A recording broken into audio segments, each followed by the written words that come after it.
Hello YouTube, this is Kondrik, and welcome to another tutorial. Today's tutorial is my automatic anvil repair and recycling system. As you can see, this deployer under the anvil has a replacement anvil in it. When you push the button, the block breaker breaks the damaged anvil, puts it in an alloy furnace, which turns it back into iron ingots, and it then gets pulled out and automatically crafted into a brand new anvil by factorization crafting and gets sent back into the deployer. This whole system takes up a 3 wide by 6 high and 7 long area. I've already had a couple ideas on how to make it slightly more compact, but rather than figuring out exactly how to do that, I thought I would get this tutorial out there and let other people come up with some ideas. So we're going to actually craft this over here. As you can see, my remote battery system is in place from the tutorial from a little while ago, as well as the automated paper farm. Both of these will be needed in this build. That is why I left them in place. So I'm going to go ahead and dig out the hole we need, and I'll be right back. Okay, now that I've got the hole dug out, as you can see, I added an extra space on the side just to let us get in and out of the hole easier. But we'll just place our platform for the system to work. So we need a block breaker here, deployer down here. On the side of this, we need a repeater facing downward. And you can put as many ticks as you want on it. It just needs to last long enough that the deployer acts after the block breaker. So we can put a wire there. And across the top we can do another iron block with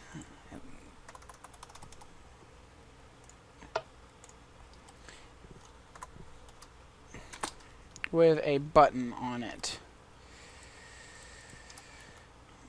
like so. Now on the underneath of this block we need panels. We need another piece of wire on the top to catch the signal from the button, and we can close that all in so it all looks like a single iron block. And oops, put another cover here, or a panel, and we'll need 2 more panels like so. You'll see why shortly, why they have to be panels instead of regular blocks. And there you go. So now what we can do is, just to test it out, if we put a block in the deployer and a block on top of the deployer, if you push the button it'll break it and place the other one. So that's the beginning of the platform. Before I forget, as you can see, I removed the barrel full of paper. And I added a little access way here. We're going to need the paper from the automatic paper farm in a little bit. But now, coming off of the back of the block breaker, we need a single pneumatic tube and a blue electric alloy furnace. And the blue electric alloy furnace needs to be facing in a way that the output side right there is facing straight back. Now, what we can do now, put a couple tubes, and off the output side of the alloy furnace we need a sorting machine, and under the output of the sorting machine we need a packager, like so. What this will do is break the anvil, put it into the alloy furnace. The alloy furnace will melt the anvil down into, I believe it is 27 iron ingots. Or, no, maybe, whatever. It'll melt it down into iron ingots. The sorting machine will then automatically, you have to have it on auto pulse, will automatically pull the iron ingots out and put them into the craft packet stamper, which will make, or into the packager, which will create 3 iron blocks with a remainder of 4 iron ingots left over. Now, obviously, we have to get those iron ingots out of the packager somehow, in order to put them into the recipe to create the replacement anvil. So what we'll do with that is place a retriever like so. And in the retriever, we will tell it, pull 2 iron ingots at a time. The way this will work is the packager sends out a redstone pulse every time it completes an operation. So it'll create 1 iron block, pulse, a 2nd iron block, pulse, and a 3rd iron block, and pulse again. The first pulse will pull out 2 ingots. The second pulse will pull out another 2, and the third pulse won't do anything because there won't be any ingots left to pull out. Now, at the same time, we need a filter facing away from the packager. Let's see if I can get this like that, to pull out the iron blocks. Now, the way this is going to work is, if we look over here, it will pull out the iron blocks, and they will go right into the craft packet stamper or maker. And the tube from the retriever is just long enough. So if we go ahead and put this in place, we need the craft packet maker. Put that under this tube right here. And at this point, we can pull in the paper. Paper will need to come over like so.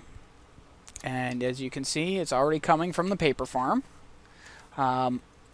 If you don't know how to create the automatic paper farm and you'd like to know, I do have another tutorial that I've already done on that, which is why that one is sitting over there. But as you can see, the paper's in place. We need to set the recipe to the anvil. Now, what this will do is it will pull out the iron blocks as they are created, and this tube right here, we just need to take a glass cover, and yes, I know I'm dropping stuff, I don't care, and go like this. Oops, like that. And that will, the 2 pulses that will cause the 4 iron ingots to come out of the packager, that tube is just long enough that the 3 iron blocks will reach the maker first. Now, underneath this craft packet maker, we will have another glass cover, and actually we need to cover all of this. Oops. Because we don't want things going in the wrong place. We will have a tube. Just go like this. Let's see. Yeah. We'll have a tube and a filter which pulls out of craft packet maker and goes into a stamper.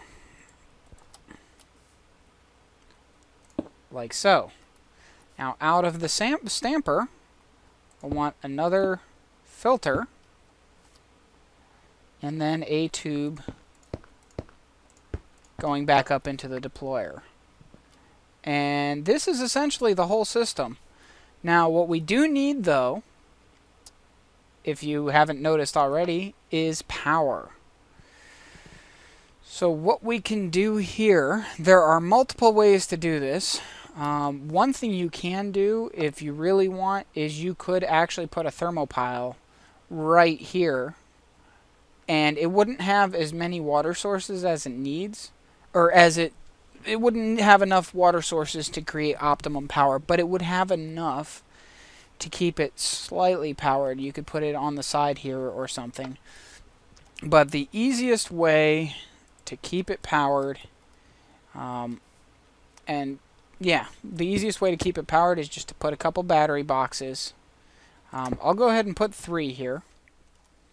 And then all we have to do is come over here and put down some blue alloy wire, which will connect to the battery boxes and should very quickly power up the system. As you can see, the battery box over there is draining. The system is beginning to power up. And now all we really need is some anvils to test. You can see the sorting machine is active. The retriever is active. This is essentially the whole system. So let me get a couple anvils. Okay, I'll get an undamaged anvil and a very damaged anvil. The undamaged one I'll put in the deployer, and the very damaged one I will put on top. Now, unfortunately, apparently deployers can only place the anvil on top of them facing a specific direction. If you see over here, it's facing outward. Now, if this whole thing was turned 90 degrees, the anvil would probably be flat to the wall. But I guess that's based on how you build it, based on your preference, how you want to turn it. But if we hit the block breaker, we will see the new anvil placed. The alloy furnace will break down the ingots. 1, 2, 3 iron blocks. 4 iron ingots get pulled out, get put, and there you go. So that is the entire system.